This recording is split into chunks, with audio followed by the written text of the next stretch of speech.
ما تميزت به السورة، ما تميزت به السورة. أذكر لكم مثالا لهذا. الله تبارك وتعالى ذكر قصة لوط في سور كثيرة. ذكر الله عز وجل لنا قصة لوط عليه السلام في سور كثيرة، ولكن الله عز وجل في سورتين ذكر آيتين متشابهتين في قصة لوط عليه السلام، وبينهما فرق يسير. في سورة هود لما ذكر الله عز وجل قصة لوط عليه السلام ماذا قال الله تبارك وتعالى؟ قال هذا يوم عصيب. قال نبي الله لوط قال هذا يوم عصيب وجاءه قومه يهرعون إليه ومن قبل كانوا يعملون السيئات. قال يا قوم هؤلاء بناتي هن أطهر لكم فاتقوا الله ولا تخزوني في ضيفي أليس منكم رجل رشيد؟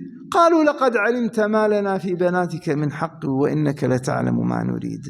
قال لو أن لي بكم قوة أو آوي إلى ركن شديد. قالوا أي الرسل أي الملائكة ماذا قالوا له؟ قال يا لوط إنا رسل ربك نحن ملائكة لن يصلوا إليك.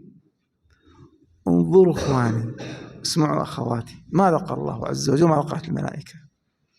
فأسر بأهلك بقطع من الليل، فأسر بأهلك بقطع من الليل ولا يلتفت منكم أحد إلا امرأتك.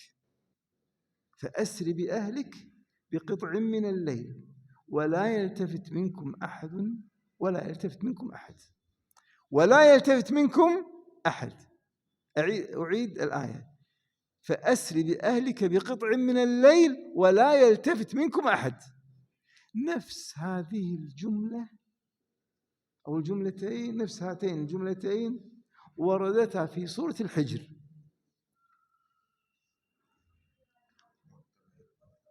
ماذا قال الله عز وجل فيها وماذا قال الملائكة؟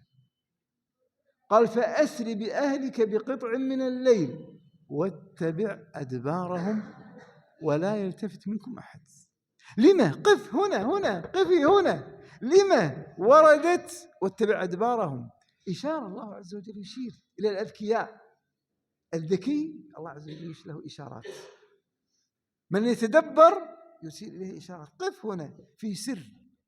لما قال الله عز وجل واتبع أدبارهم؟ لما لم يقل هناك واتبع أدبارهم؟ لما قال هنا في سورة الرعد في سورة الحجر واتبع أدبارهم؟ وراءها سر. أنا أسألكم،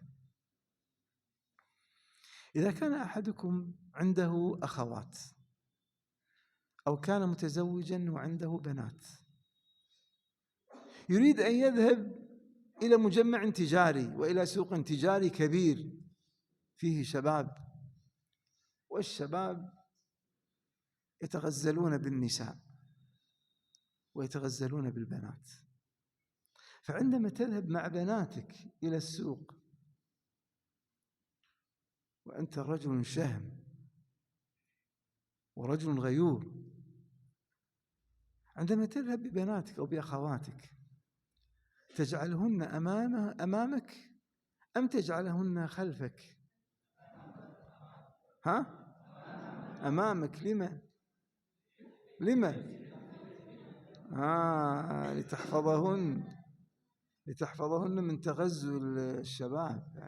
ينظر إليهن أنت تنظر إليهن كالصقر، لا تقبل أن ينظر إليهن الرجال، فلذلك تجعلهن أمامك، تقول تفضل تقدم أنا في الخلف.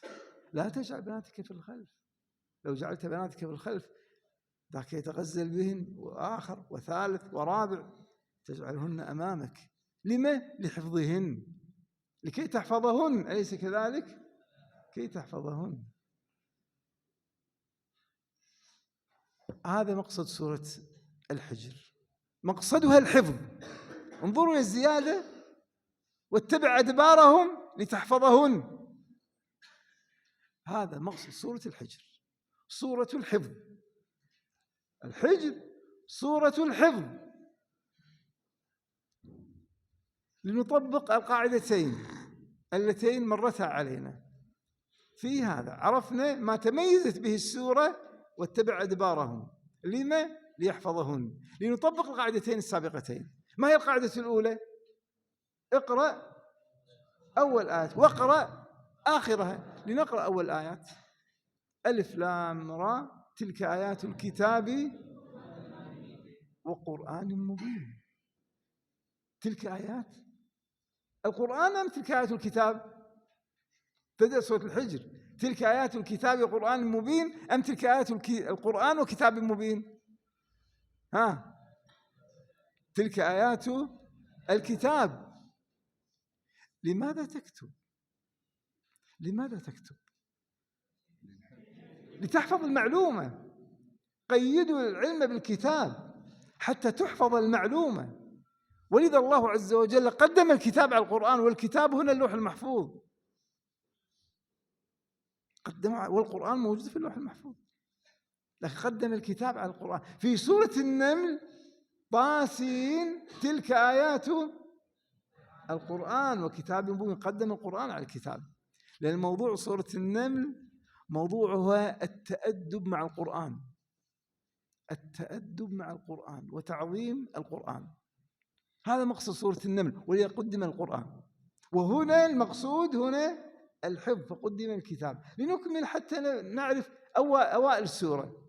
إنا نحن نزلنا الذكر وإنا له لحافظون. إذن أول السورة الحفظ، آخر السورة فاصدع بما تؤمر واعرض عن المشركين إنا كفيناك المستهزئين. نحن نحفظك من المستهزئين.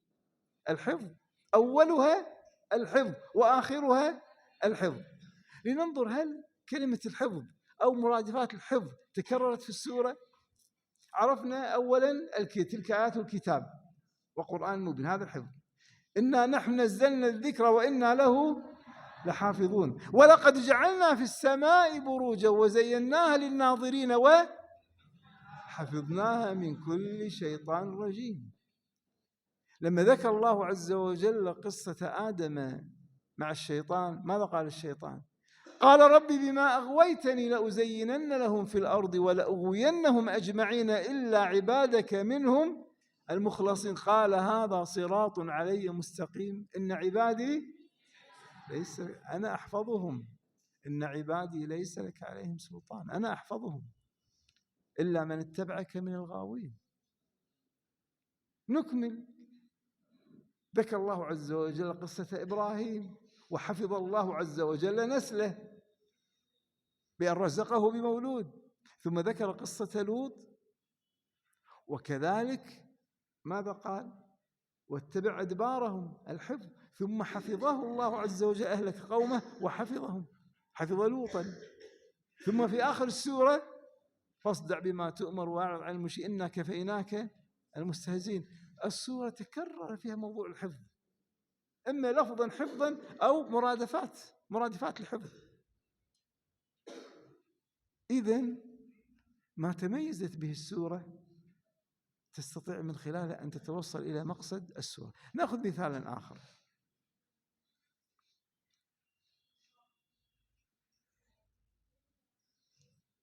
أخواني أخواتي، سورة الصافات، الله عز وجل إذا ذكر المشرق يذكر ماذا؟ إذا ذكر المشرق يذكر المغرب. رب المشرق والمغرب في سورة المزمل لا إله إلا هو فاتخذه وكيلا. في سورة الرحمن رب المشرقين ورب المغربين، ذكر المشرق يذكر المغرب، مشرقين مغربين. فلا أقسم، سورة معارج فلا أقسم برب المشارق والمغارب، ذكر المشارق يذكر المغارب. إلا في سورة الصافات رب السماوات والأرض وما بينهما ورب المشارق. قف هنا. لما لم يقل الله عز وجل مغارب؟ لما؟ في سر. الله عز وجل يشير إشارات، يتعامل معنا. إن كنت ذكيا فقف، إن كنت متدبرا فقف. لماذا نوجه عقولنا في الذكاء في الهندسة وفي الرياضيات؟ لما؟ وفي الفيزياء لما لا نوجه عقولنا الذكية في القرآن؟ الله عز وجل يشير إشارات. أنت إن كنت متدبرا قف، لا تريد أن تتدبر لا تقف. فقف هنا، نقف، قفي هنا. لما الله عز وجل ذكر المشارق ولم يذكر المغارب؟ وراءها سر. ما هو سرها؟ النجوم هي المشارق والكواكب مشارق.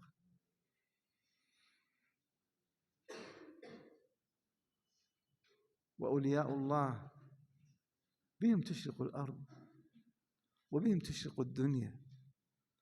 إذا ذهب أولياء الله أظلمت الدنيا.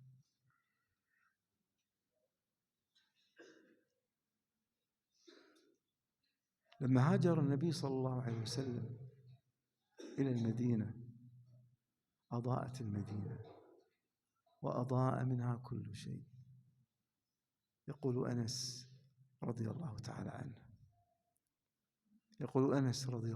عنه لما توفي رسول الله صلى الله عليه وسلم، يقول لما هاجر النبي صلى الله عليه وسلم المدينة أضاءت وأضاء منها كل شيء.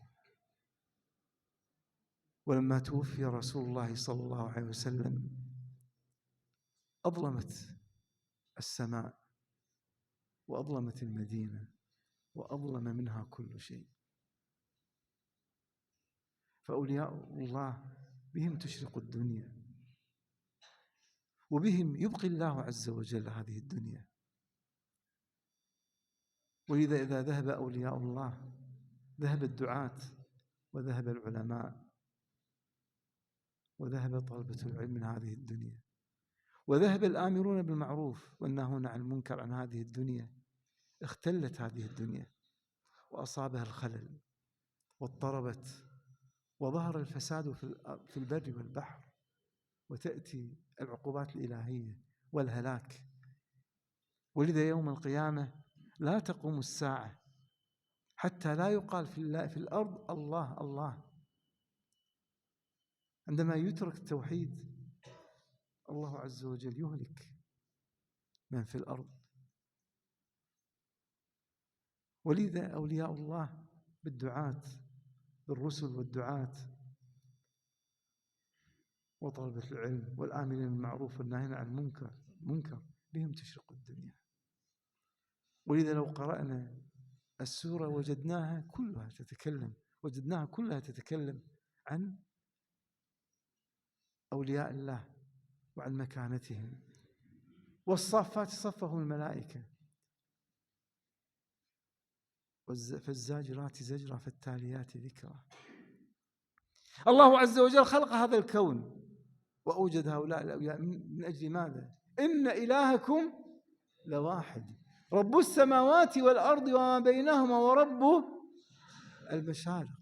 فالله عز وجل سبحانه أقام هذه الدنيا وخلق هذه الدنيا وخلق هذا الكون من أجل التوحيد.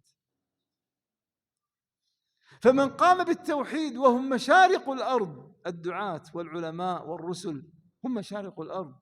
قال رب السماوات والأرض وما بينهما ورب المشارق، هم مشارق الأرض. كما أن الكواكب والنجوم هي مشارق السماء.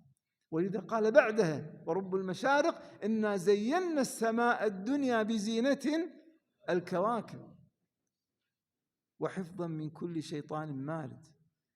ترى النجوم تتلألأ في السماء، وترى بعض الكواكب تتلألأ في السماء كالمشتري والزهرة والقمر ليلة البدر. تشرق الدنيا بهذه النجوم بهذه الكواكب. إنا زينا السماء الدنيا بزينة الكواكب. وكذلك الدعاة والعلماء. وحفظا من كل شيطان مارد. كما أن هذه الكواكب إذا أراد الشيطان أن يسترق السمع ماذا يحصل له؟ تأتيه الشهب من كل جانب. كذلك الدعاة والعلماء إذا ألقى شياطين الإنس وشياطين الجن الشبهات يقذفونهم بالردود بالحجج. إذا أثاروا الشهوات قذفوهم بالمواعظ، قذفوا الناس بالمواعظ حتى تطفأ تلك الشهوات. وحفظا من كل شيطان مارد. كذلك هؤلاء يحفظون من شياطين الإنس والجن الدعاة والعلماء. وحفظا من كل شيطان مارد لا يسمعون إلى الملأ الأعلى ويقذفون من كل جانب، يقذفون من قبل الدعاة والآمرين بالمعروف والناهين عن المنكر والعلماء دحورا ولهم عذاب واصب إلا من خطف الخطفة فأتبعه شهاب ثاقب. وهذه مكانة الدعاة والعلماء، هذا دورهم، بهم تشرق الأرض وبهم تشرق الدنيا. ولذلك كما قال النبي صلى الله عليه وسلم في حديث مسلم: النجوم أمنة للسماء، فإذا ذهبت النجوم أتى السماء ما توعد، وأنا أمنة لأمتي وأنا أمنة لأصحابي، فإذا ذهبت أنا أتى أصحابي ما يوعدون، وأصحابي أمنة لأمتي، فإذا ذهب أصحابي أتى أمتي ما يوعدون. حديث مسلم. كأن النبي صلى الله عليه وسلم يبين صورة الصافات، هؤلاء هم بهم تشرق الدنيا، الرسل، الصحابة، الدعاة، العلماء، هم مشارق الأرض. لو طبقناها كذلك لوجدنا هذه السورة، طبقنا عليها القواعد وجدناها. إذن تميزت السورة بهذا. لو قرأنا أولها وآخرها الصافات وانتهت سلام على المرسلين، أولها وآخرها كلمات مكررة فيها: مخلصين، محسنين، مؤمنين، سلام على. تميزت به سلام، تميزت به رب المشارق، ما ذكر الله عز وجل المغارب. أما لاحظتم إخواني وأخواتي كذلك في سورة الأعراف، سورة الأعراف لاحظ في سورة البقرة الله عز وجل لما ذكر بني إسرائيل، وإذ قلنا ادخلوا هذه القرية فكلوا منها حيث شئتم، وإذ قلنا ادخلوا هذه القرية وكلوا منها حيث شئتم رغدا وادخلوا الباب سجدا وقولوا حطة نغفر لكم خطاياكم وسنزيد المحسنين. فبدل الذين ظلموا قولا غير الذي قيل لهم فأنزلنا سورة البقرة. لكن في سورة الأعراف فأرسلنا، أنزلنا هنا أرسلنا في سورة الأعراف. لو أخذنا سورة الشعراء لما قال فرعون لمن حوله ماذا قالوا؟ قالوا أرجه وأخاه وابعث. في سورة الشعراء أرجه وأخاه وابعث في المدائن حاشرين. لكن أتينا سورة الأعراف وأرسل. لما أرسلنا؟ أرسل. البقرة أنزلنا، الأعراف أرسلنا. الشعراء ابعث، الأعراف أرسل. أما لاحظنا تميزت سورة الأعراف أرسلنا أرسل. لو رأينا الكلمات مكررة لرأيناها بكثرة. تصاريف الرسالة بكثرة، رسالات، رسالة ربي، رسل أرسلنا، مرسلين، حتى أولها فلنسألن الذين أرسل إليهم ولنسألن المرسلين. حتى السماء أرسلنا بكثرة. كلمة أرسل كلمات مكررة تميزت. أرسلنا وأرسل، ابتدأت أرسلنا وانت كذلك. هذا مقصد سورة الأعراف، سورة الرسالة. إذن أخذنا الآن قواعد 3، أليس كذلك؟ أخذنا قواعد 3 في كيفية التوصل إلى مقصد السورة. ممكن نلخصها أخواني. أول قاعدة ما هي؟ نقرأ أول 10 آيات وآخر 10 آيات، غالبا ما يكون هذا هو مقصد السورة. القاعدة الثانية كلمات مكررة غالبا ما تشير مقصد السورة. القاعدة الثالثة ما تميزت به السورة غالبا ما يقصد به مقصد السورة. أتوقف هنا أخواني.